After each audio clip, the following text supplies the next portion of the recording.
नौकरियां गुफ्तगू एक ऐसा प्लेटफॉर्म है जहां हम ऐसे विषयों पे चर्चा करते हैं जो आने वाले समय में कॉर्पोरेट वर्ल्ड पे असर डाल रहे हैं। आज हमारे साथ है मिस्टर केशव चतुर्वेदी। केशव चतुर्वेदी जी, आपका स्वागत है थैंक हमारे यू। शो पे थैंक यू। नौकरियां एट गुफ्तगू।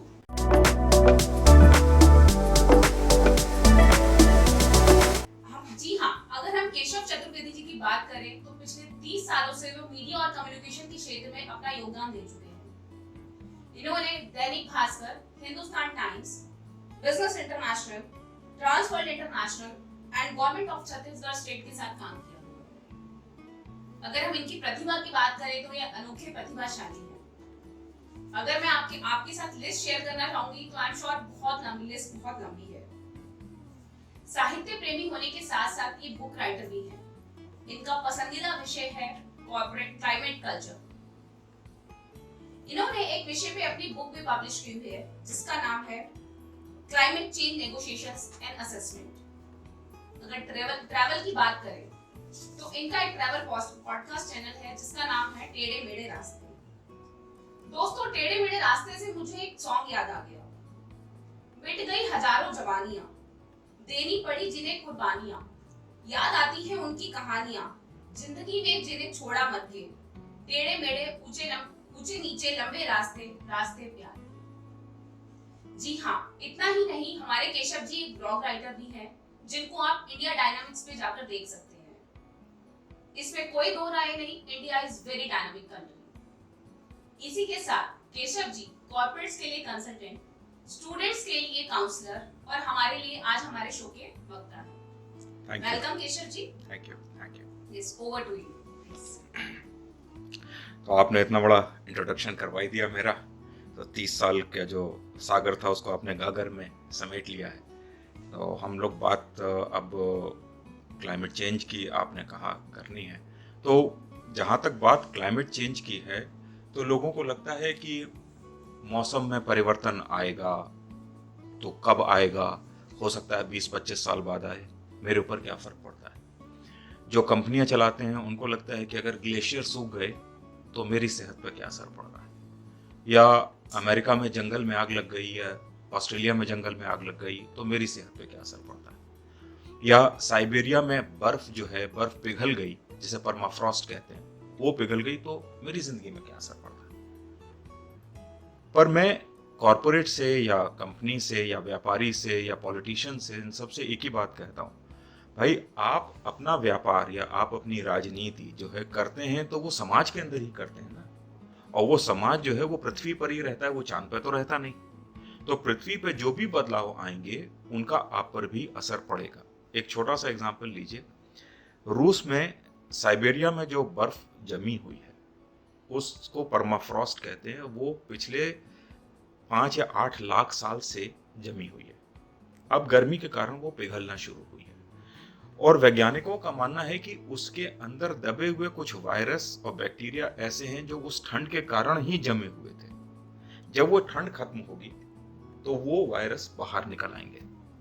अब जब वो बाहर निकलेंगे तो वो किस तरीके की बीमारियां लेके आएंगे वो किसी को नहीं पता। अब आज के ज़माने में जहां 8 बिलियन लोगों में से 3.5 बिलियन लोग ऐसे हैं जो जिनको की एंटीबायोटिक की एक तरीके से रेजिस्टेंस डेवलप हो गई है। अब आज से 20 साल पहले के मुकाबले जो आज के बच्चे 1998 में पैदा हुए हैं, उनकी जो टॉलरेंस है, उनको जिस तरीके की वो दी जाती हैं एंटीबायोटिक, वो हमारे टाइम में जो दी जाती थी वो 1/2 हिस्सा था उसका, और वो भी काम नहीं कर रही है। अब ऐसे में कोई नई बीमारी आई, जैसे कोरोना आई थी, कोरोना तो बहुत माइल्ड था, कौन सी बीमारी होगी, आप कब तक उसको संभालेंगे? तो एक ग्रुप ऑफ साइंटिस्ट है जो ये कह रहा है कि अगर परमाफ्रॉस्ट पिघली, बैक्टीरिया और वायरस निकले, तो जो बीमारियां होंगी उनसे हो सकता है कि 90% पॉपुलेशन जो है एकदम से कोलैप्स कर जाए दुनिया की। शॉकिंग। अच्छा, अगर 90% पॉपुलेशन कोलैप्स करती है तो फिर कितने आईफोन बिकेंगे, कितनी टोयोटा की कारें बिकेंगी, कितने घर बनेंगे, कितने लोग घर खरीद पाएंगे? सडनली सारा का सारा बिजनेस कोलैप्स कर जाएगा।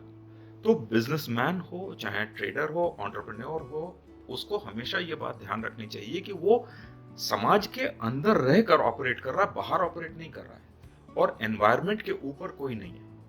एनवायरनमेंट के ऊपर आप जाएंगे तो वो बड़ी मुश्किल हो जाएगी। आप अभी देख लीजिए, दिल्ली में इस बार टेम्परेचर 49 50 तक पहुंच गया, एक दिन 52 तक भी पहुंचा। तो लोगों ने कहा कि वो एरर हो गया, मशीन में एरर हो गया। जो आज का एरर है वो कल की रियलिटी है। आज एरर आप कह के उसको टाल सकते हैं, कल वो 52 डिग्री होगा। 52 डिग्री पे क्या होगा? आपके एसी फटने लगेंगे।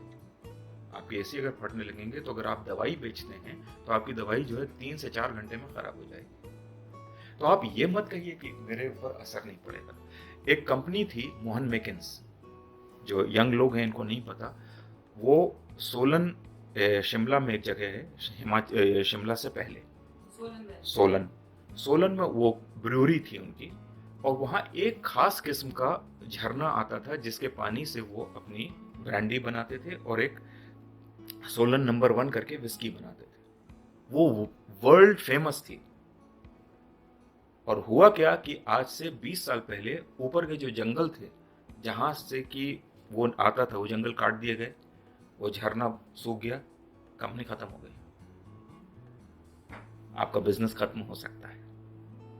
तो सर आपको क्या लगता है, जिस तरह से क्लाइमेट चेंज हो रहा है, एनवायरनमेंट में बहुत चेंजेस आ रहे हैं, हमारे जो नियम है वो आए दिन बदलते जा रहे हैं, तो उनसे उसको एज ए चैलेंज उसको कैसे हम कॉप अप कर सकते हैं? जो कॉर्पोरेट्स हैं वो अपने ऑपरेशंस और स्ट्रैटेजी को मेंटेन करने के लिए किस तरह से आगे बढ़े? बिल्कुल ठीक।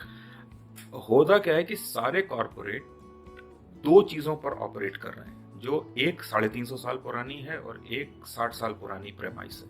350 साल पुरानी प्रेमाइस है, एक एडम स्मिथ है, इकोनॉमी के वो पूंजीवाद के जनक माने जाते हैं। उनको कहा जाता है फादर ऑफ कैपिटलिज्म। उनकी एक किताब है वेल्थ ऑफ नेशंस, जिसमें उनका कहना है कि आदमी को मैक्सिमम प्रोडक्शन करना चाहिए और प्रॉफिट का मैक्सिमाइजेशन करना चाहिए। तो प्रॉफिट का मैक्सिमाइजेशन कैसे होगा कि अगर आप वर्कर से ऑप्टिमम प्रोडक्टिविटी लें।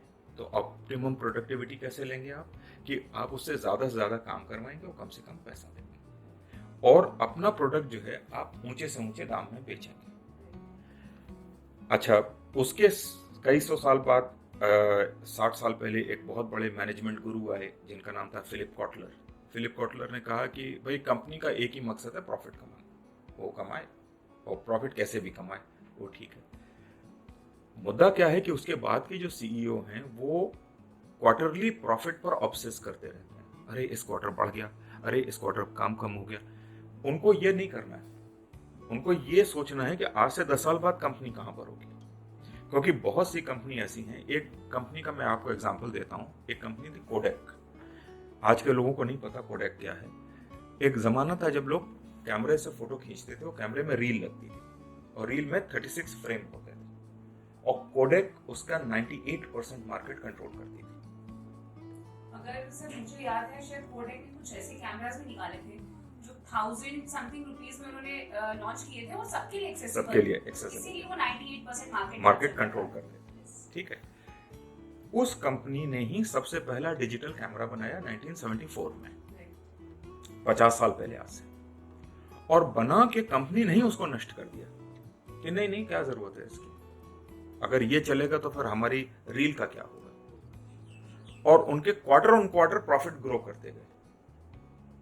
धीरे धीरे क्या हुआ, सोनी एक कंपनी थी, उसने अपना डिजिटल कैमरा बनाया। खराब कैमरा था, बहुत ही खराब कैमरा था। हमने उसको देखा, चलाया भी, बड़ी खराब सी फोटो आती थी उसकी। लेकिन 2004 तक आते आते उन्होंने इतना कॉम्पिटेंट डिजिटल कैमरा बना लिया कि उसी टेक्नोलॉजी को कैनन ने भी और नाइकॉन ने भी अपने यहाँ लिया। 2008 में 2007 तक Kodak quarter on quarter profit कमा रही थी। 2008 में बैंकरप्ट हो गई, खत्म हो गई। क्यों?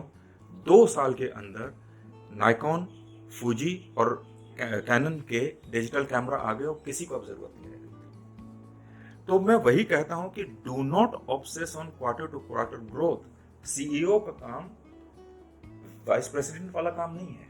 वो वाइस प्रेसिडेंट को काम करने दीजिए अपने, और एक आध क्वार्टर में बड़ी, अब जैसे कोरोना के टाइम में क्वार्टरली ग्रोथ कम हुई, कोई बात नहीं, ये एक्स्ट्राऑर्डिनरी सर्कमस्टेंस है। आपको 10 साल में सोचना है।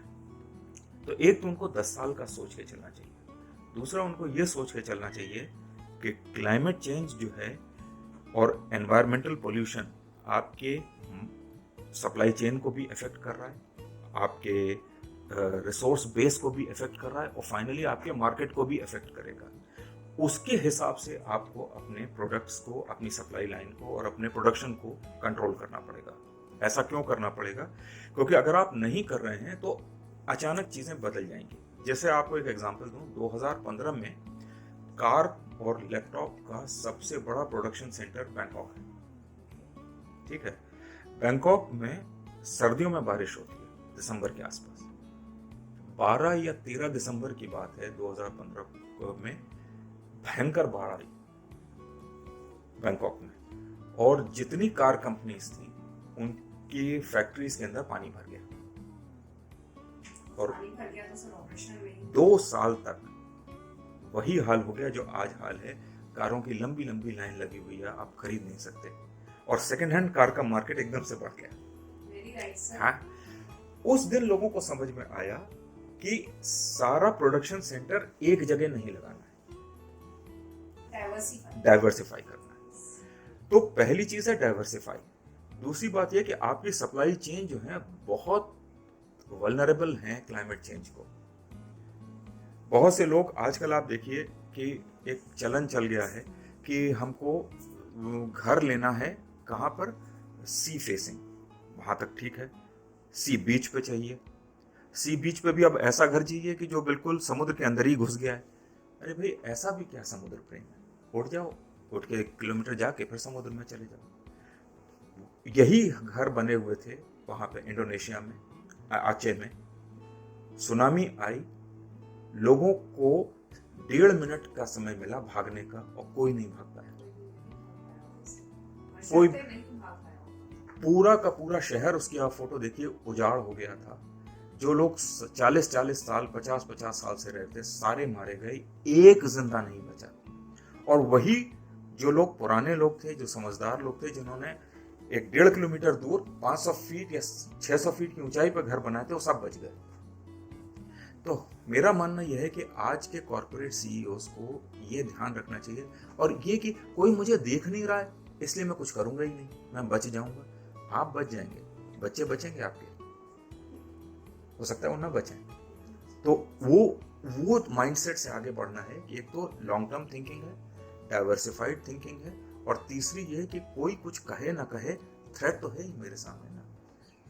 तो मैं मुंह छुपा के बैठा हूं तो इसका मतलब नहीं कि शेर मुझे नहीं देख रहा है, शेर तो मुझे देख ही रहा है। शेर मुझे देख रहा है, बिल्कुल सही कहा केशव जी आपने। मेरा दर्शकों से यही मैसेज है, जितने भी सीईओज हैं कंपनीज के, ध्यान करिएगा कि आप लोगों को लॉन्ग टर्म थिंकिंग रखनी है। शॉर्ट टर्म में हो सकता है कि आपके प्रॉफिट्स बढ़े, आप लोग प्लानिंग ऐसे करेंगे कि क्वार्टर वाइज क्वार्टर आपके प्रॉफिट बढ़े, बट हो सकता है 1 साल खत्म होने के बाद अगले साल में आपके प्रॉफिट्स डाउन हो जाए। तो हमें हमेशा लॉन्ग टर्म थिंकिंग रखनी है। दूसरा मैसेज केशव जी ने दिया कि हमेशा हमें प्रोफाइल डाइवर्सिफाई करना है। जरूरी नहीं है कि अगर आपने मानेसर में एक प्लांट रख दिया और सारे अगर आपने ऑपरेशंस वहां रख दिए, कभी भी अगर मानेसर में खुदा ना खास्ता अगर कुछ भी प्रॉब्लम आती है तो आपके सारे ऑपरेशन स्टॉप हो जाते हैं। तो इसलिए मेरी यही दरखास्त है केशव जी, और जिस तरह से आपने कहा कि हम दिखावे की तरफ ना जाएं। सी फेसिंग घर होना अच्छा लगता है हर किसी को कि सुबह उठ के कि हमें सी फेसिंग घर दिखे, बट ये मैसेज और भी अच्छा है कि अगर आप उठ के अगर बाहर जाएंगे चल के तो वो ज्यादा अच्छा है, साथ में आपकी वॉकिंग भी हो जाएगी। तो केशव जी, आपको क्या लगता है जो हमारे कॉर्पोरेट लीडर्स हैं वो इन चैलेंजेस को फेस करने के लिए उनमें ऐसी क्या क्वालिटीज होनी चाहिए, या जो कॉर्पोरेट से हम किस तरह के लीडर्स को हायर करें कि उनमें वो क्वालिटीज या वो इनकल्टिवेट कर सकें? देखिए, एक तो फंडामेंटल रियलिटी ये है कि वो लोग ऐसे हों जो कि लॉन्ग टर्म थिंकर हों, जनरली लॉन्ग टर्म थिंकर हों। दूसरी चीज़ ये कि उनके दिमाग में एक खुलापन हो कि जो नई चीज़ें हो रही हैं दुनिया में, उसको वो न सिर्फ समझें, उसको एक्सेप्ट करने का उनके अंदर फ्लेक्सिबिलिटी हो उनके दिमाग में। तीसरी बात यह है कि जो एक करेज होती है वो हो चेंज लेकर आने की, क्योंकि हर ऑर्गेनाइजेशन के अंदर धीरे धीरे क्या होता है, जैसे वो ऑर्गेनाइजेशन बढ़ता है वो पुराना होता जाता है, उसमें अपने अपने वेस्टेड इंटरेस्ट लोगों के डेवलप होते जाते हैं, बहुत सारे टर्फ क्रिएट हो जाएंगे, वाइस प्रेसिडेंट और जनरल मैनेजर लेवल पर बहुत से लोग जो हैं वो आपका काम रोड़ा अटकाने लगेंगे, उनको जैसा चल रहा है वैसे ठीक है। सीईओ का काम है कि वो डिसरप्टर बने अपने ऑर्गेनाइजेशन के अंदर, उसको चेंज लेकर आए। क्यों? उसका रीजन ये है कि आप देखिए ऐसे पिरामिड है, किसी भी जगह का पिरामिड जो है उसमें टॉप पे जो बैठा हुआ है वो बहुत दूर तक देख सकता है, उसके जो बॉटम पे बैठा है वो ज्यादा दूर नहीं देख पा रहा है, मतलब एक दीवार है उसके सामने, वो 100 मीटर तक देख पाएगा, 200 मीटर तक। आप 40वें मंजिल पे बैठे हैं तो आप बहुत दूर तक देख सकते हैं, तो आपको तो वो सुनामी आती दिख रही है ना, तो फिर ये आपका मॉरल राइट है कि आप अपनी पूरी टीम को तैयार करें कि भाई इवैक्यूएट करो या सब लोग ऊपर आ जाओ क्योंकि सुनामी आ रही है। अगर आप कहते हैं कि मुझसे नहीं हो रहा है या मैं नहीं कर सकता, तो फिर तो गलत, आप गलत जगह बैठे हुए हैं और आपका चुनाव भी गलत हुआ है। दूसरी बात ये कि अगर आप कहते हैं कि मैं कहता हूं लोग मानते नहीं है, तो भी आप इफेक्टिव नहीं है। और तीसरी बात है आप कहते हैं कि मैं करना नहीं चाहता, तो फिर तो आप क्रिमिनल हैं कि आप विलिंगनेस बहुत जरूरी है। और चौथी बात यह है कि उसमें सीईओ में थोड़ा कैरिज्मा होना चाहिए ताकि वो अपनी टीम को जो है ना इंस्पायर कर सके, अपने एक्शन से इंस्पायर कर सके।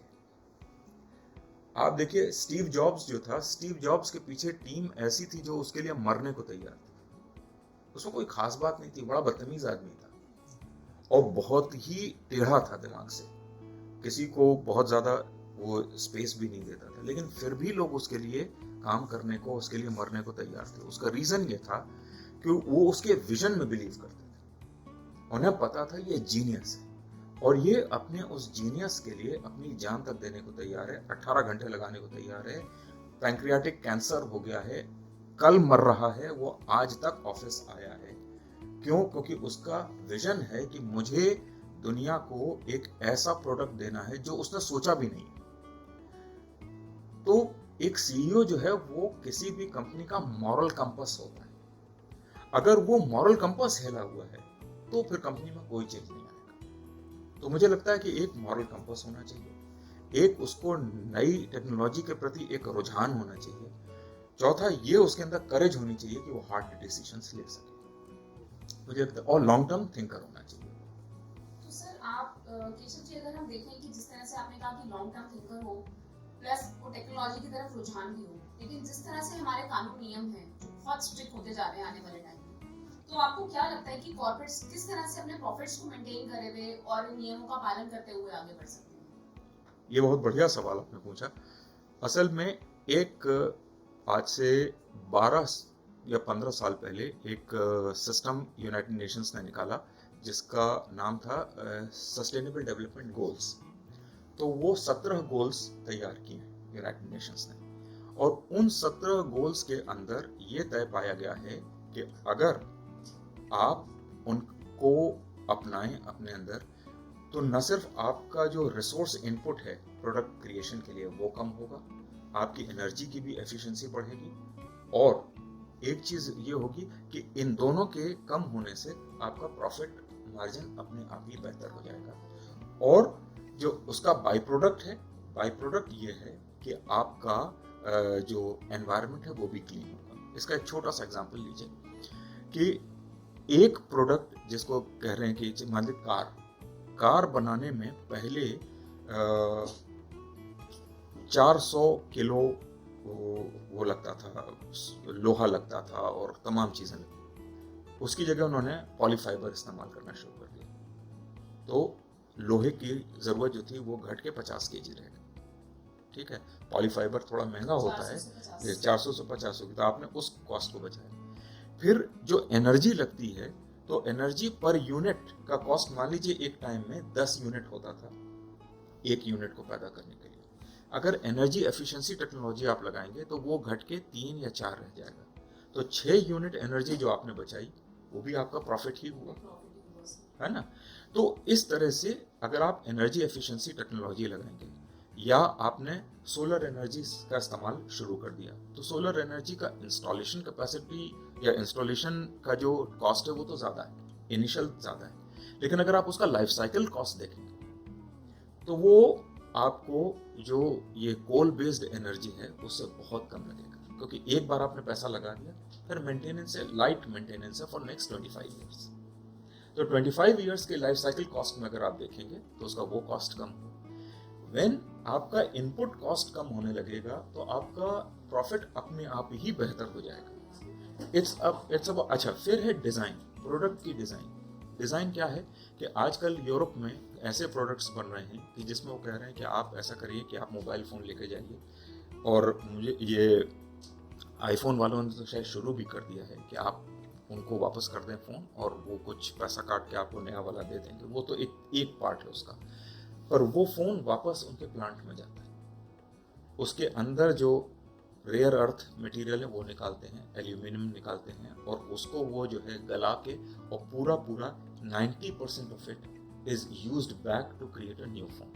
तो अब आप नेचर से रॉ मटेरियल नहीं निकाल रहे, जो रॉ मटेरियल वैसे ही रखा हुआ है आप उसी को रिसाइकिल कर रहे हैं, रिसाइकिल कर रहे हैं, रिसाइकलिंग, रेट्रोफिट, हाँ, रिपेयर और रीयूज। ये जो चीजें हैं, जैसे पहले होता था, अब आजकल मैं देखता हूँ बहुत सारे बच्चों की बड़ी ईगो हो गई कि मैं अपने भाई की उतरी हुई शर्ट नहीं पहनूंगा। क्यों नहीं पहनोगे भाई, क्यों नहीं पहनोगे, क्या प्रॉब्लम हो गई है? या वो मैं दीदी की फ्रॉक नहीं पहनूंगी या सूट नहीं पहनूंगी, किस लिए नहीं पहनोगे भाई? तुम्हारी दीदी ने पहने, तुम भी पहन लो। क्योंकि हर चीज के लिए आप नई चीज लेकर आ रहे हैं, एक कॉस्ट है ना उसकी, रिसोर्स की में कॉस्ट है। तो घर में लोगों को ये भी बताना पड़ेगा। और ये जो 4 चीजें हैं, सर्कुलर इकोनॉमी, सर्कुलर इकोनॉमी का कंसेप्ट वही है जिसको कि पहले होता था क्रेडल टू ग्रेव, कि मैंने एक कोई चीज बनाई और उठा के मैंने उसको फेंका और वो जो है लैंडफिल में पहुंच गई। पर आजकल वेस्ट में कम से कम ये शुरू हो रहा है कि मैंने टिन कैन बनाए हैं कोल्ड ड्रिंक के, या ग्लास बॉटल बनाई है, और वो ये कहते हैं कि अगर आप मुझे ये 20 बॉटल वापस कर देंगे तो मैं आपको ये जो आपने खरीदा है $2 का, मैं आपको 20 सेंट वापस कर दूंगा। और वो सारी की सारी बॉटल प्लांट में चली जाती हैं, जहां उनको वो नए सिरे से या तो क्लीन करके वो करते हैं, टिन को जो है वो फिर से गला के नया डब्बा बना लेते हैं। तो it is making enormous business sense, it is actually making enormous business sense जब आप रिसाइकलिंग करते हैं। तो recycling is a great way to save your profit, increase your profit, और रिसोर्स का भी आपके ऊपर प्रेशर नहीं पड़ेगा। That is what it should be. मेरी सभी से दरखास्त है, रीसाइकिल एंड रीयूज। सुनने में ये सिर्फ एक कॉन्सेप्ट नहीं है, इसी से हम अपने क्लाइमेट को भी बचा सकते हैं और कहीं ना कहीं अपने प्रॉफिट्स को भी ऊपर लेकर जा सकते हैं। सर, मैं दर्शकों से दरखास्त करूंगी अगर आपके पास कोई क्वेश्चन है। We conduct seminar on climate change, like from World Economic Forum, WTO, World Trade, United Nations Economic Program. So I want to know your view now, like how these are successful by collaborating with the corporate world in addressing this climate change problem. They are becoming successful, but you must understand that among humans, if there are 100 humans, so the general conduct is that 3% are the early birds. Early birds are those who want to change very quickly, and they are the ones who are at the vanguard of change. They are by nature experimental, and so they accept the new idea with a lot of ease. Then the early 15% are the ones who, when they see these 3%, they change. So then it becomes 18%. The moment 18% of the population changes, then you say we have attained critical mass. Okay. After that, that idea is irreversible. It will then go forward. Rest of the 30% will be considered early change part 2. Once 40% is there, 40% of the population has changed, then the rest of the 30% will change, which will make it 60, and 40% will remain laggard throughout their lives. They will change in a generation or two, or may not change at all. So if you take that into account, then 8 billion people are changing. See, all this climate change negotiation started 50 years ago in 1972. in Norway, and since then it has been a slow progress. They took 20 years to come to a conclusion in Rio in 1992, where they said that we will do something about it, something concrete. So if you look at that progress from a human angle, 50 years is a short time, and in short time they have achieved quite a lot. Like if you see in last 10 years, all those tungsten bulbs have given way to LED. In a country of 1.4 billion, it is nothing short of a miracle. Otherwise, it would take 100 years for people to change.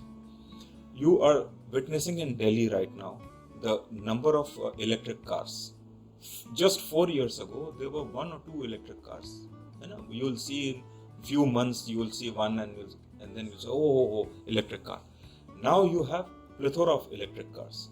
So the pace of change among humans has also has also increased.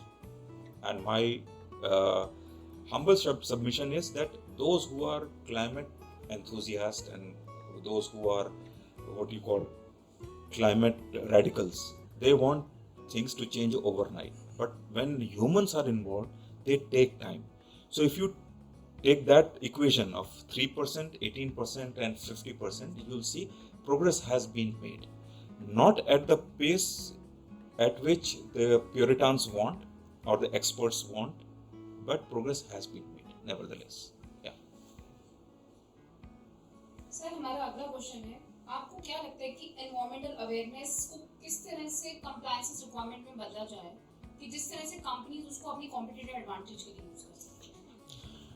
बहुत सारे तो rules regulations आ ही गए हैं, जैसे ESG के norms आ रहे हैं कि एनवायरमेंटल सस्टेनेबिलिटी एंड गवर्नेंस के कुछ रूल्स आ रहे हैं, और बहुत सारे गवर्नमेंट ने एक एनवायरमेंटल असेसमेंट का भी एक वो बना दिया है।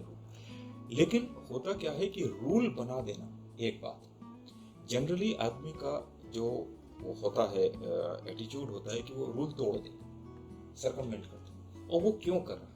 वो पोजीशन ऑफ नॉट नोइंग से कर रहा है एक, और दूसरा वो इसलिए कर रहा है कि मैं करूंगा और बच के निकल जाऊंगा। तो इसका मतलब है कि जो भी आजकल गवर्नमेंट ने लॉ बनाए हैं, government should be very strict कि भैया रूल्स तो फॉलो करने पड़ेंगे, वरना आपके ऊपर इमीडिएट पेनल्टी लगेगी और हैवी पेनल्टी लगेगी। ये तो पहला पार्ट हो गया। कॉर्पोरेट का जो दूसरा पार्ट है वो ये है कि कॉर्पोरेट की लीडरशिप, जो मैंने पहले भी कहा था, उसको ये समझना पड़ेगा कि आपके लिए ये चेंज फायदेमंद है। उनका कहना अक्सर है, जैसे दिल्ली के आसपास बहुत सारी फैक्ट्रीज हैं जो कि वो मशीन ऑयल इस्तेमाल करती हैं सर्दियों में, और उससे फ्यूम निकलता है, बहुत पोल्यूशन होता है। तो दिल्ली गवर्नमेंट ने एक बार कहा कि आप इस PNG पे शिफ्ट कर जाइए, गैस पे, एकदम से वो लोड जो है, पोल्यूशन लोड कम हो जाएगा। अब उनका ये कहना था कि हमको ट्रांजिशन का पैसा दीजिए, हम उस पर का जो ट्रांजिशन उसका पैसा दीजिए। गवर्नमेंट ने समझाने की कोशिश करी कि आप अपने पैसे से ही ट्रांजिशन करिए, और ये जो ट्रांजिशन का कॉस्ट है, जब आप PNG इस्तेमाल करने लगेंगे तो मशीन ऑयल का जो हायर कॉस्ट आप दे रहे थे, वो अगर ईयर ऑन ईयर आप देखेंगे तो 4 से 5 साल में आपको वो कवर हो जाएगा। पर वो कह रहे थे कि जो मैं इमीडिएट कॉस्ट संकन करूंगा उसका हमको कोई सब्सिडी दें। मेरा मानना यह है कि दोनों ने ही बड़ी स्ट्राइडेंट पोजीशन ले ली थी। अगर ये होता कि ठीक है, हाँ हम आपको थोड़ी सी सब्सिडी दे देंगे, हाफ कॉस्ट हम बेयर करते हैं, आधी आप कर लेते हैं, हाँ बढ़ देते हैं। पर होता क्या है कि ह्यूमंस जैसे ही आते हैं किसी इक्वेशन में, वहां पर सही गलत से ज्यादा इंपॉर्टेंट ईगो हो जाती है। तो जैसे आपने कहा कि क्या ऐसा किया जाए, सबसे पहले किया जाए कि गवर्नमेंट और कॉर्पोरेट के बीच में ये अंडरस्टैंडिंग होनी चाहिए कि भाई we are in it together. ये वैसे ही है कि टाइटैनिक जो शिप था वो डूब रहा था, और 2 लोग डेक पे लड़ रहे थे कि ये जो है, मैं इस चेयर पे बैठूंगा कि मैं इस चेयर पे बैठूंगा, कि 5 मिनट बाद तुम दोनों ही डूब जाओगे। कोशिश करो कि कोई लाइफ बोट ढूंढ लो ताकि निकल जाओ। तो एटीट्यूड सबसे इंपॉर्टेंट। मुझे लगता है कि rules are all in place and rules are fundamentally okay, और लॉ बना देना बहुत आसान है। अब उसको फॉलो फॉलो कहाँ, बहुत मुश्किल है। तो अब फॉलो करने के लिए मुझे लगता है कि राइट इंटेग्रिटी और इंटेंट की जरूरत है। केशव जी ने कहा कि राइट इंटेग्रिटी और इंटेंट बहुत जरूरी होता है। रूल्स बनाना बहुत आसान है, लेकिन उसको फॉलो करवाना एक चैलेंज होता है। लेकिन मेरा मानना ये है, जैसे केशव जी ने भी बताया, कि रूल्स फॉलो करवाने के लिए सिर्फ अगर गवर्नमेंट ही पूरा अपना एफर्ट्स लगाएगी तो शायद नहीं होगा, तो हमें हाथ मिला के काम करना है। केशव, आपको क्या लगता है, या कुछ ऐसे एग्जांपल्स जो आप दे सकते हैं, या कुछ ऐसी टेक्नोलॉजी या प्रैक्टिसेस जो हम इंप्लीमेंट कर सकते हैं कॉर्पोरेट्स अपने एनवायरनमेंट को भी बनाए रखने के लिए, अपने ऑफिस को भी बनाए रखने के लिए, और जो क्लाइमेट चेंज से जो उनके बिजनेसेस पे इफेक्ट हो रहे हैं कि वो उससे भी कोप अप कर पाए, तो कुछ ऐसी प्रैक्टिसेस या कुछ ऐसे सजेशंस आप देना चाहेंगे? और बिल्कुल, तो ऐसे कई चीजें हैं जिसमें कि कॉर्पोरेट उन प्रैक्टिसेस को एक्सेप्ट कर सकते। एक तो है एनर्जी एफिशिएंसी। एनर्जी एफिशिएंसी क्या मतलब, आपने पहले देखा कि आपकी कंपनी जो है उसका टोटल एनर्जी यूज कितना है, और फिर आपने देखना शुरू किया कि भाई ये किस लिए हो रहा।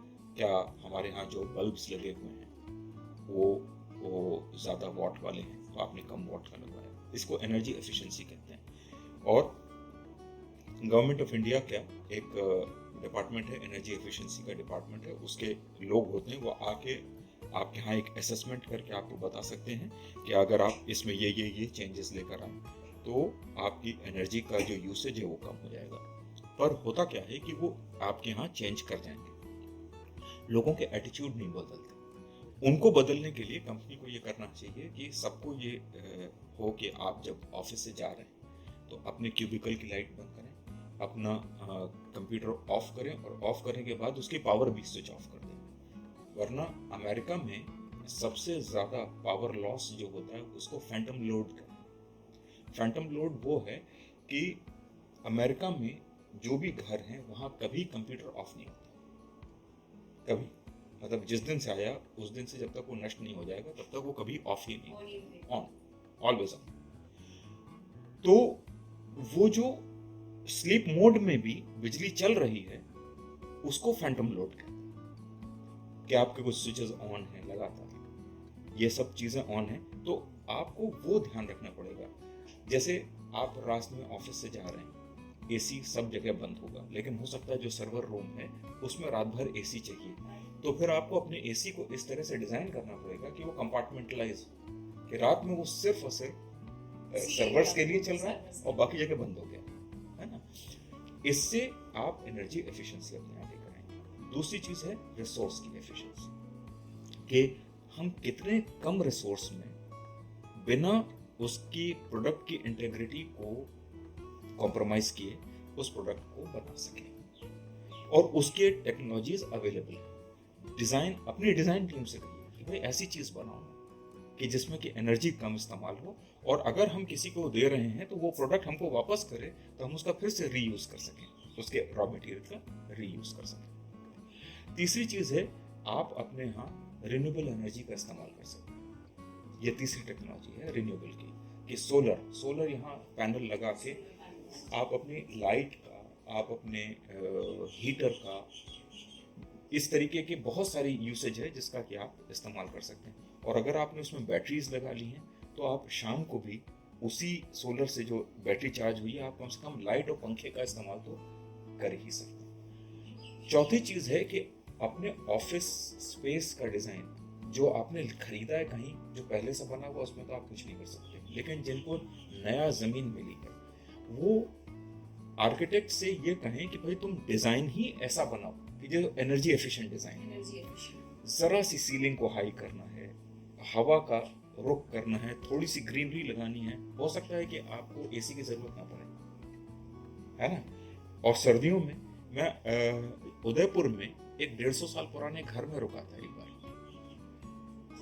बाहर सर्दी थी दिसंबर की, और हम लोग जब पहुंचे थे तो हमारे हाथ पैर ठंडे हो रहे थे। उसने एक कमरा दिया जो कमरा इससे दोगुना बड़ा था, और हम लोग वहां गए और कमरा बड़ा कोजी लग रहा था। हमने देखा कहीं कोई वो तो नहीं चल रहा, हीटर कुछ नहीं चल रहा।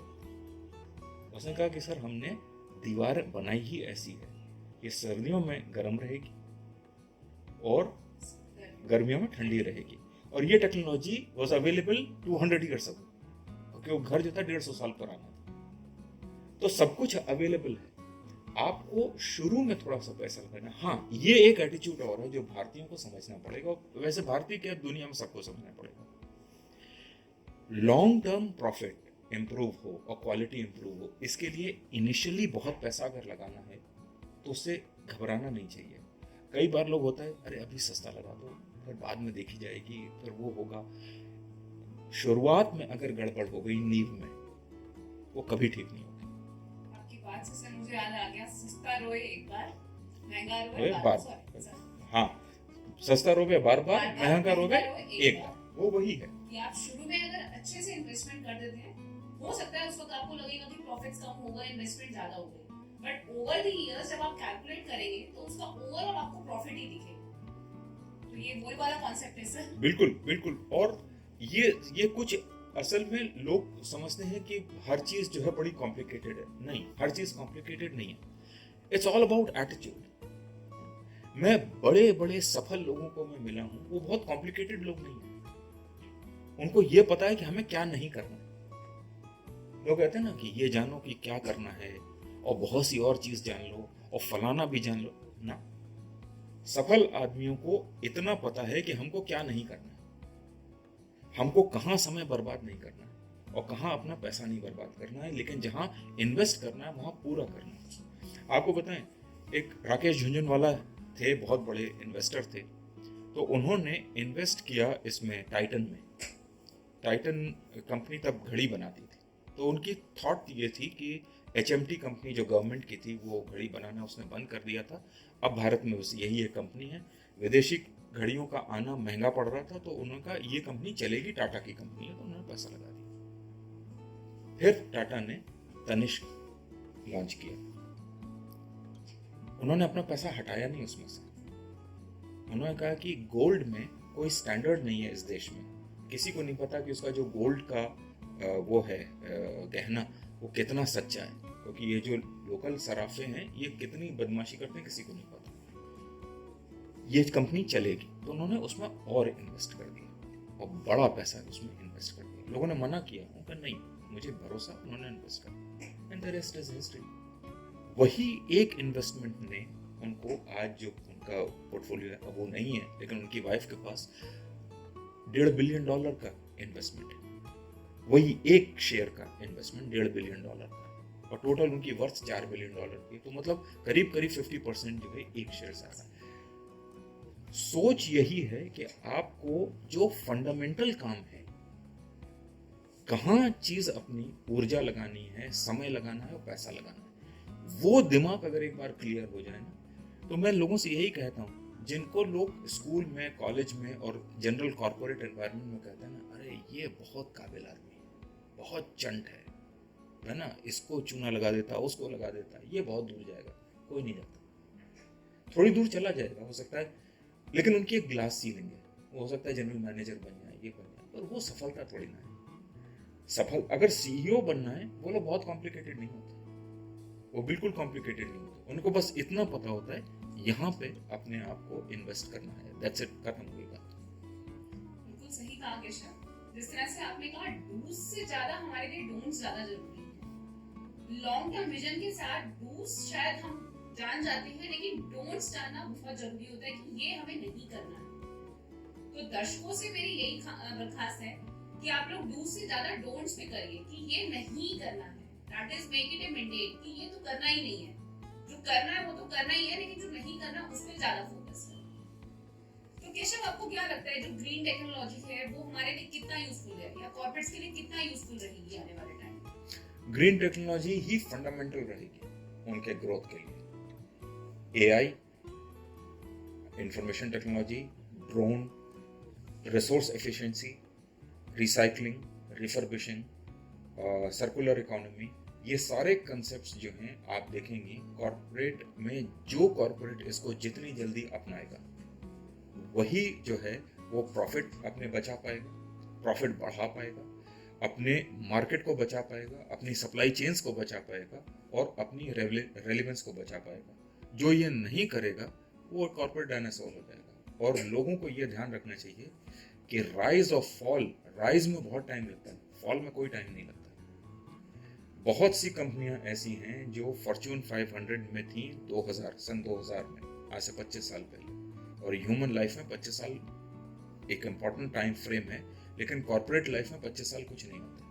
एक कंपनी जो 100 साल की कंपनियां, 25 साल में फॉर्च्यून 500 की लिस्ट अगर आप उठा के देखें तो उसमें से 70% कंपनियां गायब हो चुकी हैं।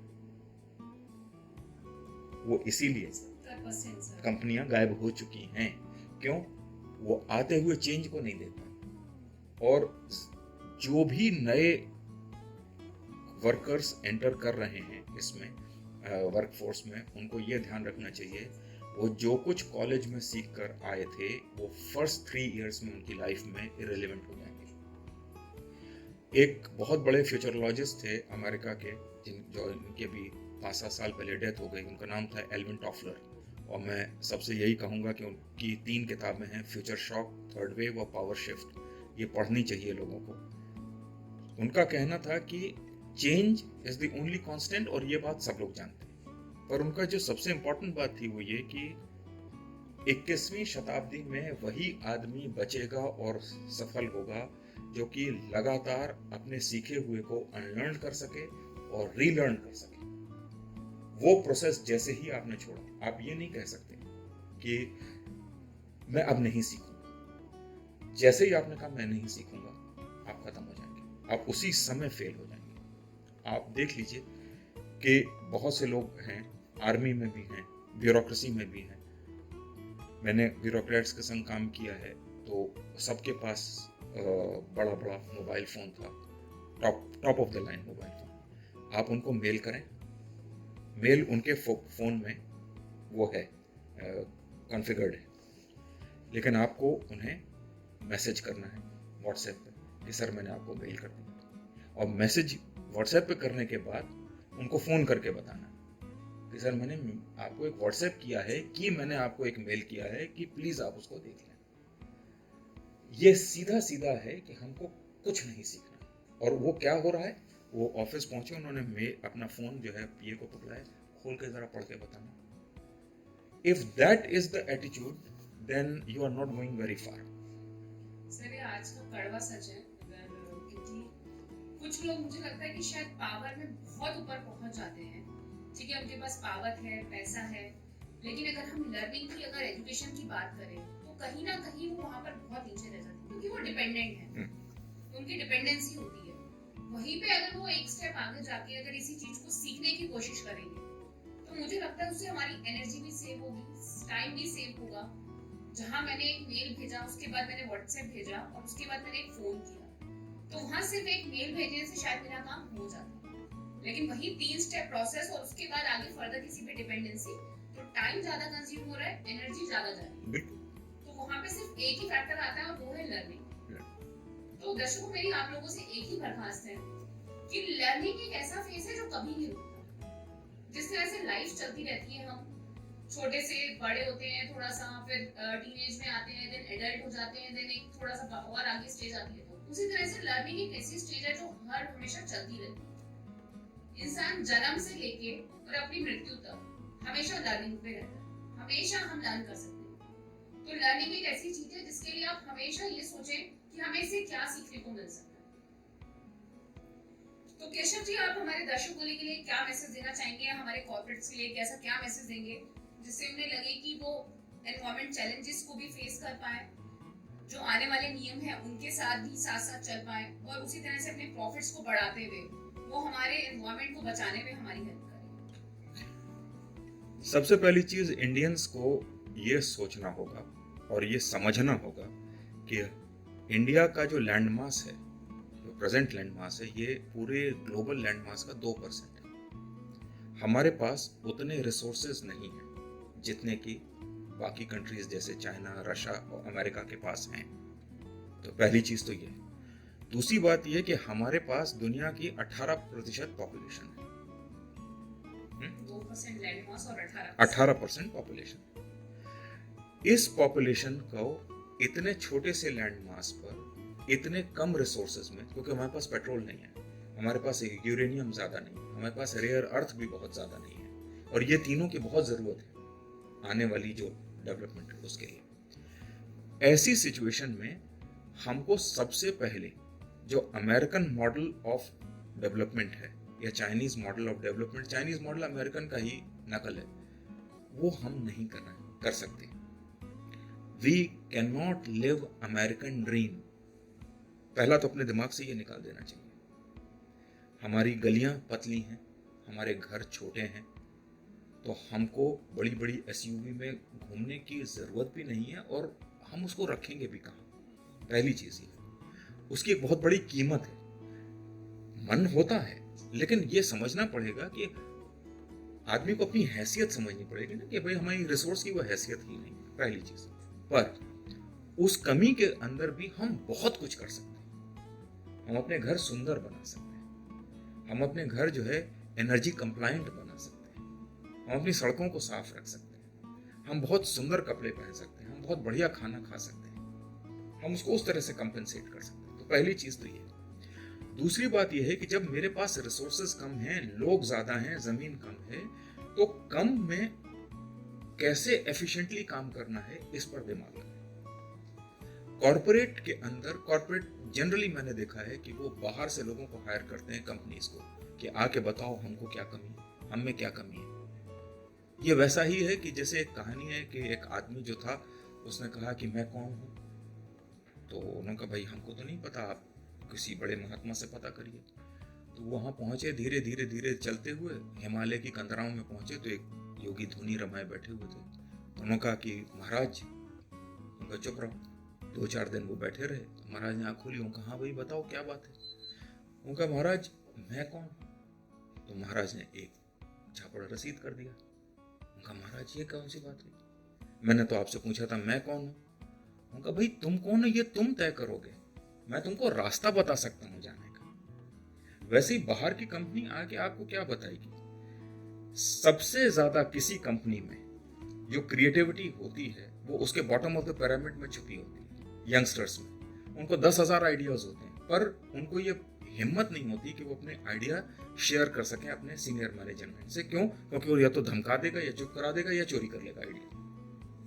रियलिटी, हाँ, this is the ground reality. तो कंपनी के अंदर आपको एक वो बनाना चाहिए ऑनलाइन प्लेटफॉर्म, ओपन प्लेटफॉर्म, जहाँ पे कि किसी को कोई आइडिया है वो जाके अपना आइडिया पोस्ट कर दे। वो ब्लॉकचेन टाइप का वो हो, ताकि वो पता रहे कि किसने पहले ये आइडिया रखा था। और अगर कंपनी वो आइडिया एक्सेप्ट कर रही है तो उसको पब्लिकली एक्नॉलेज करे कि भाई फलाने ने ये किया था, बहुत अच्छा काम किया था। जरूरी नहीं है कि आप उसे पैसा दें। और मैंने ये देखा है बहुत से लोगों को पैसे से ज्यादा रिकॉग्निशन और एक्नॉलेजमेंट की चाह होती है। बिल्कुल सही कहा ऋषभ। अगर हमारे फील्ड की बात की जाए, ह्यूमन रिसोर्सेज में कहते हैं कि आपको पैसा तो एक हद तक आपके लिए काम आता है, लेकिन उसके ऊपर आता है आपका मोटिवेशन, आपका रिकॉग्निशन। अगर आपके एम्प्लॉय ने अगर अच्छा काम किया है और आपने जाके उसकी पीठ थपथपा के बोला कि आप 10 लोगों के सामने अगर आप बोल देते हैं कि आज आपने बहुत अच्छा काम किया, भले ही आप उनकी पे ना बढ़ाएं, लेकिन अगर आप उनकी पीठ थपथपा के या 10 लोगों को खड़ा करके उनके लिए ताली बजवा देते हैं तो बहुत होता है। बिल्कुल। आपको पता है कि मैकेंजी की एक रिपोर्ट थी 2010 की, जिसमें उनका कहना था कि 90% of the organisational creativity is destroyed by the middle managerial rank. जब एक नया बच्चा या नया लड़का या जो ग्राउंड पर लड़का काम कर रहा है, लड़की काम कर रही है, वो आके आपको कोई इनपुट देता है कि सर मार्केट हमारे हाथ से छूट रहा है, तो पहला रिएक्शन होता है तुम बेवकूफ, हम बहुत बड़े आदमी हैं। कोडेक में यही हो रहा था। वो आके कह रहे थे कि सर लोग डिजिटल कैमरा खरीद रहे हैं, उनका इसको नौकरी से बाहर निकाल दो, ये काम नहीं करना चाहता। और वही हुआ, आप ग्राउंड की सुन नहीं रहे थे, आप ग्राउंड की सुन ही नहीं रहे थे। और पॉलिटिकल पार्टीज में भी यही होता है, ग्राउंड की जैसे ही सुनना बंद करते हैं वो खत्म हो जाते हैं। मेरा मानना यह है कि हर कॉर्पोरेट को अपने सबसे पहले तो खुद ही ये सिस्टम्स क्रिएट करने चाहिए कि जो मेरी बॉटम ऑफ द पिरामिड है उसमें जो एनर्जी है और उसके जो आइडियाज हैं वो कैसे ऊपर तक आए। आजकल क्या हो रहा है, या हमेशा से ये है कि corporate is a one way communication. मैंने टाउन हॉल कर दिया, मैंने एक कम्युनिके भेज दिया, मैंने एक ईमेल भेज दिया, अरे भाई नीचे से ऊपर क्या आया, वहां तो कुछ आते ही नहीं। और वहीं सारी इंफॉर्मेशन है। आइडिया आपके पास हो सकता है, उनके पास इम्प्लीमेंटेशन के लिए आपको एक, ग्राउंड पे जाना और दूसरी बात ये इनोवेशन उनके पास है, उनसे बात कर लो, करोड़ों रुपए उनसे बच जाएंगे। और वो जनरली आके क्या जवाब देते हैं, इतनों को नौकरी से निकाल दीजिएगा। अरे भाई अगर इतनी ही क्रिएटिविटी है 2 करोड़ हमको दे दिए, हम भी आपको बैठे बैठे बता देंगे भाई 50% को निकाल दीजिए नौकरी से। तो सर इस केशव मेरा कहना ये है, इसके लिए शायद अगर हम अपने जो जूनियर लेवल का जो हमारा स्टाफ होता है, अगर हम उन्हें रिकॉग्नाइज करें, उनको आइडियाज उनके अगर हम कैप्चर कर देते हैं, तो मेरे ख्याल से हर कंपनी बहुत आगे बढ़ सकती है। बहुत आगे जहाँ हम लोग बाहर के लोगों को बुला के और ट्रेनिंग करवाते हैं, कुछ इनोवेटिव आइडियाज ढूंढते हैं, यहाँ जो मार्केट जाके रिसर्च करो, नो डाउट रिसर्च भी बहुत जरूरी है, लेकिन अगर हम अंदर ही अपनी कंपनी के अंदर ही अगर खोजेंगे तो मुझे लगता है वो बेहतर होगा। भाई आपकी कंपनी 30 साल पुरानी है, या मान लीजिए आपकी कंपनी है 10 साल पुरानी है, 10 साल से आपके संग लोग काम कर रहे हैं, 25 प्रोजेक्ट्स पे काम किया है। अरे कोई तो लर्निंग हुई है ना, कोई तो लर्निंग हुई है ना, कि उन्होंने भी 100 लोगों से इंटरैक्ट किया है। तो वो जो सारा जो विजडम है जो आपके बॉटम ऑफ द पिरामिड में छिपा हुआ है, वो किस दिन आप उसको वो करेंगे, उसको आप एक्सेस करेंगे। और अगर नहीं करेंगे, you are the poorer person, not they. वो तो खैर किसी दिन मूव ऑन कर जाएंगे, पहली चीज। दूसरी जो सबसे इंपॉर्टेंट चीज है, जिसमें कि वो इंडियन सोसाइटी की प्रॉब्लम है और शायद सब ट्रेडिशनल सोसाइटीज की प्रॉब्लम है, फेलियर का डर। आपको अपने बॉटम ऑफ द पिरामिड को ये विश्वास दिलाना पड़ेगा कि तुम्हारा कोई आइडिया गलत नहीं, हो सकता है उसका टाइम ना आए, कोई आइडिया आउटलैंडिश नहीं है। जब किसी ने कहा होगा मैं चांद पे जाऊंगा, तो उनकी माँ ने भी चाटा मारा ही कि बेवकूफी की बात कर रहा है, लेकिन पहुंच गए चांद पे सब। एक वो भी आज से 50 साल पहले चांद पे पहुंच चुका इंसान। मुद्दा ये है सबसे बड़ा, वो ये कि ये कंफर्ट देना कि बोलो, हो सकता है गलत बोलोगे, कोई हंसेगा नहीं तुम पर, और हंसेगा भी तो कोई फर्क नहीं पड़ता, बोलो, पहले बोलो। 10 में से 9 आइडिया हो सकता है बेकार, एक उसमें से एक मार्केट विनिंग आइडिया, खत्म हो गई बात। फेलियर से डरो मत, क्योंकि अगर फेलियर से डरोगे तो कभी सक्सीड नहीं करोगे भाई। और इनबिल्ट है फेलियर, इनबिल्ट है सक्सेस की राह में। बिल्कुल सही कहा केशव, फेलियर से डर के हमें रुकना नहीं होता है। और जैसा केशव ने कहा, हो सकता है 10 में से 9 आइडियाज खराब हो, या शायद उस वक्त उनका टाइम ना आया हो, या उस पर इन्वेस्ट नहीं करना चाहता, पर लेकिन एक आइडिया ऐसा हो सकता है जो आपकी कंपनी को यहाँ से ऊंचाइयों पे पहुंचा सकता है। तो केशव, जैसे अभी आपने ग्रीन टेक्नोलॉजी की बात करी, उसके अंदर आपने ड्रोन्स मेंशन करे। जहाँ तक मेरी नॉलेज कहती है, ड्रोन्स में आई थिंक प्रखर सॉफ्टवेयर सॉल्यूशन भी एक बहुत मानी हुई कंपनी है जो ड्रोन्स के क्षेत्र में काफी आगे जा रही है। मध्य प्रदेश में भी उनका बहुत अच्छा एक सेटअप उन्होंने बना रखा है, ड्रोन लैब भी अभी उन्होंने बनाई है, जिसका भी आई थिंक इनोवेशन भी अभी ड्यू है। प्लस वहाँ पे ड्रोन का रनवे भी हमने बना रखा है। तो आपको क्या लगता है कि ड्रोन टेक्नोलॉजी को हम किस तरह से यूज कर सकते हैं, या कॉर्पोरेट्स के लिए क्या एक विजन हो सकता है कि वो ड्रोन्स को लेके आगे बढ़े?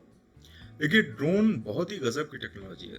ड्रोन का इस्तेमाल जब कोई बहुत बड़ा आपदा हो गए, भारत में हर साल बहुत से इलाके ऐसे हैं जहाँ बाढ़ आती है। बाढ़ में टारगेटेड जो रिलीफ मटेरियल को समय पर पहुंचाने के लिए ड्रोन बहुत गजब का काम कर सकते हैं। और वो ड्रोन जो कि हेलीपॉड जैसे हैं, कि वो एकदम गए किसी घर के ऊपर रहे, उन्होंने उसको सामान उतार दिया। दूसरी बात ये, इमरजेंसी मेडिसिन में बहुत काम आ सकते हैं। तीसरी चीज़ ये कि जैसा आपने एक बार बताया कि नैनो यूरिया का इस्तेमाल। चौथा, मैपिंग में ड्रोन बहुत इस्तेमाल हो सकते हैं। पांचवी चीज़ ये है कि जैसे हिमालय जैसे दुर्गम इलाकों में आप जो जंगल जल गए हैं या जो डिग्रेडेड लैंड हैं, उनकी एफॉरेस्टेशन में वो बहुत काम आ सकता है। कि आपने वो बॉल्स जो हैं सीड बॉल्स वो फेंक दिए, वहाँ पे आदमी चढ़ के जाएगा, 15 दिन लगेंगे उसको ट्रैक करने में, आपने ड्रोन भेजा, उसको गिरा दिया। वो उसी से आप उसकी मॉनिटरिंग भी कर सकते हैं कि भाई कितने हमने 100 फेंके थे सीड बॉल्स, 50 ने काम किया, 50 ने नहीं किया, हम फिर से इनका इस्तेमाल कर सकते हैं। तो ड्रोन इधर तो सिविलियन इसमें ये काम कर सकते हैं, तीसरा, आप पूरे शहर की, गांव की, जो छोटे कस्बे हैं, इनकी मैपिंग पूरी कर सकते हैं, कंप्लीट मैपिंग कर सकते हैं, और उस मैपिंग को उस जगह के जो बाकी डेटा है उनसे जोड़ के एक आप 3D मॉडल तैयार करके उन्हें दे सकते हैं, जो कि गवर्नेंस के काम आ सकता है। तो मुझे लगता है कि ड्रोन टेक्नोलॉजी सिविलियन लाइफ में तो इतनी मदद कर सकती है। जहां तक डिफेंस है, डिफेंस में भी उसका बहुत सारा यूज है, जो कि अभी यूक्रेन की लड़ाई में दिख ही रहा है, और भी बाकी लड़ाइयों में, अजरबैजान में भी दिखाई दिया कि जहां उन्होंने ड्रोन में हैंड ग्रेनेड लगा के और टैंक के ऊपर फेंका, और 5 करोड़ का टैंक जो था वो 20,000 के ड्रोन से नष्ट हो गया। एंड फाइनली आर्मेनिया हार गया इसीलिए क्योंकि उसके टैंक ड्रोन के आगे बिल्कुल यूजलेस हो गए, तो टेक्नोलॉजी के आगे फेल हो गए। तो ड्रोन बहुत इफेक्टिव होगा और बहुत लीथल भी होगा, दोनों ही चीज होंगी। तो आप किस जोन में रहना चाहते हैं ये आप पहले तय कर लें, लेकिन हाँ ये है कि ड्रोन की एफिकेसी बहुत है और यूसेज भी बहुत है, और सबसे इफेक्टिवनेस उसकी बहुत ज्यादा है। I'm sure प्रखर सॉफ्टवेयर सॉल्यूशन जिस विजन के साथ ड्रोन्स को लेके हम आगे बढ़ रहे हैं, तो आई एम श्योर हमारा विजन बहुत क्लियर है और बहुत अग्रसर भी रहेंगे हम आने वाले समय में। सर, प्रखर सॉफ्टवेयर सॉल्यूशन दिखेगा हर जगह।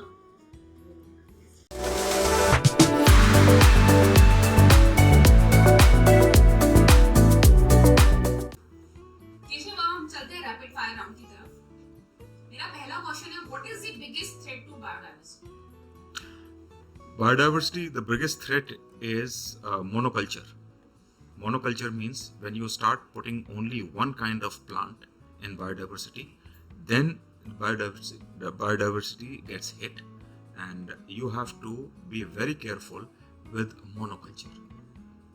What is the primary cause of global warming? Primary cause of global warming is CO2, increase of CO2 and other greenhouse gases, primarily methane and carbon dioxide, and other gases which we call hydrofluorocarbons. These are three. What can reduce carbon footprints? Your personal lifestyle. The moment you start getting away from hyperconsumerism, that would be the best antidote to all kind of carbon sequestration, and you will not be increasing your carbon footprint, and it would be the best way forward. What is the main component of plastic pollution? Main component of plastic pollution are 3. 1, plastic bottles.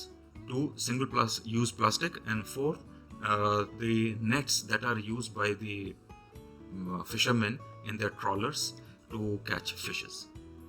What is the key to a circular economy?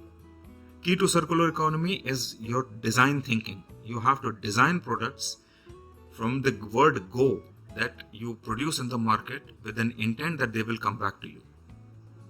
Next question is, what drives sustainable innovation? Demand. Demand by the corporate, demand by the people, and if they demand the right product, they demand products which are sustainable and compatible with the environment, then innovation will top the chart. My next question is, what is crucial for sustainable supply chains? Diversity. Diversity of godowns, diversity of production places, and diversity of markets. Next question is, what is the core principle of green building? Core principle is the minimum energy used in creating the building, and maintaining the building and running the building. Thank you. What causes sea level rise? Sea warming and the loss of ice sheet in Antarctica and polar cap in Arctic. What is a major greenhouse gas? CO2. Thank you. What is the significant impact of climate change on agriculture? Loss of arable land, that is the major, and also the nutritious value of your agricultural produce. Thank you. What is the primary consequence of melting glaciers? Extreme stress on your perennial rivers, leading to water shortage, leading to the collapse of a civilization. what is essential for corporate environmental responsibility?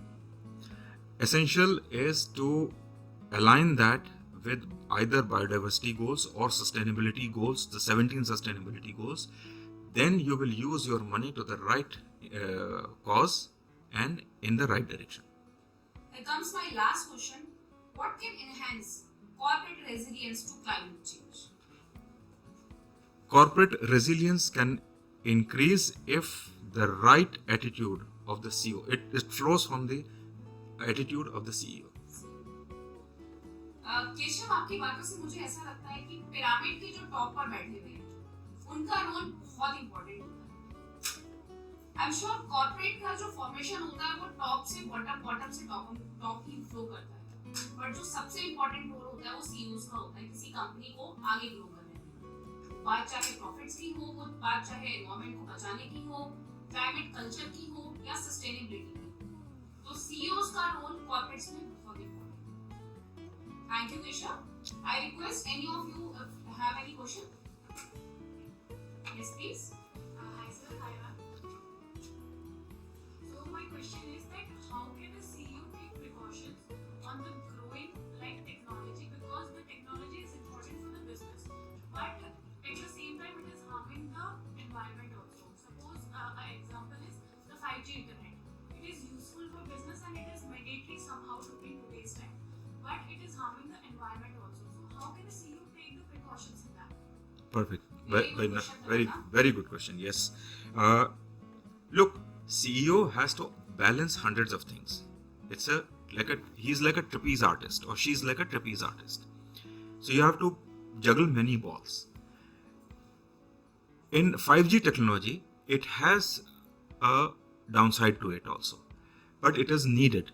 So you can use that 5G technology in a strategic manner where the main communication channels are on 5G, so that the technology is used in limited areas between your supply chains, production centers, and your center of headquarter.